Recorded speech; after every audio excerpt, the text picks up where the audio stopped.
presented by Anari Music.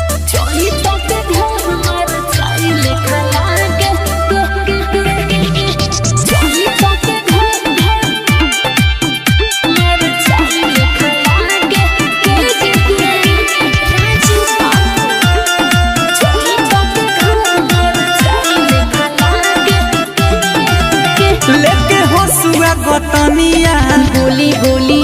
चल करे तू कटनिया नाजी नाजी ओए सुनो ना नाजी लेके हंसुआ गतनिया गोली गोली चल करे तू कटनिया नाजी नाजी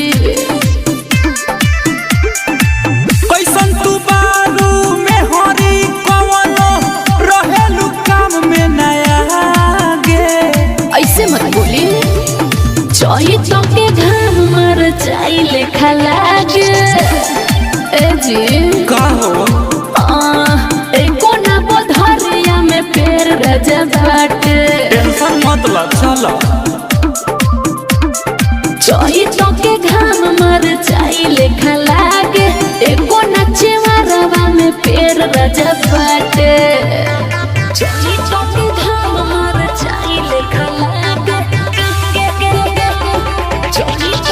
अमित रिकॉर्डिंग स्टूडियो अपहर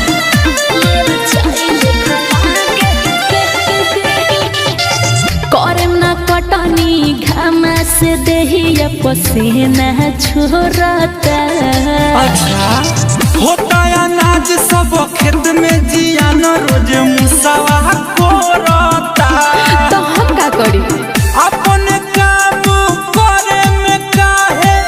बोलो ना मन तोहर भागे अरे सुनी ना बोला चाही तो के घाम मर चाही लेखा लागे सुनता ने बोला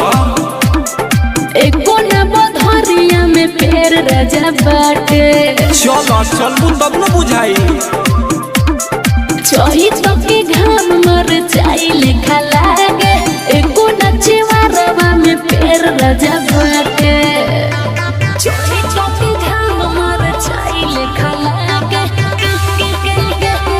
चाही तो के घाम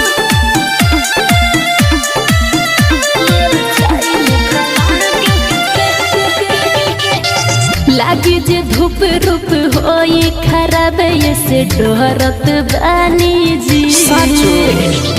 सुखी जे कोठ गुल कोच वाला पानी दे अच्छा। घोर के लिए पी अरे चुप रहे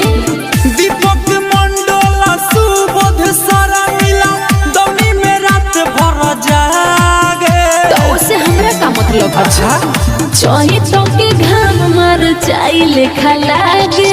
अरे चलो ना अमित तिवारी के बड़का बगीचा बा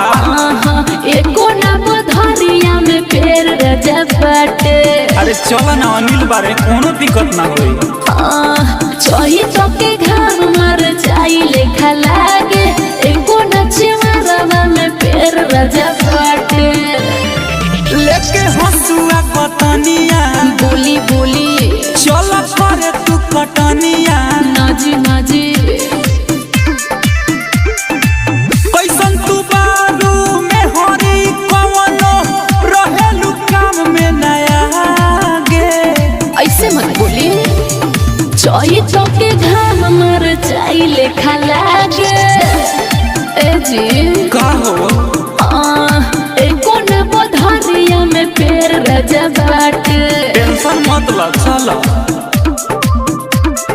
चाही तो के घाम मर चाही लेखा लागे एको ना चेवारवा में पेड़ रजा बाटे presented by Anari Music.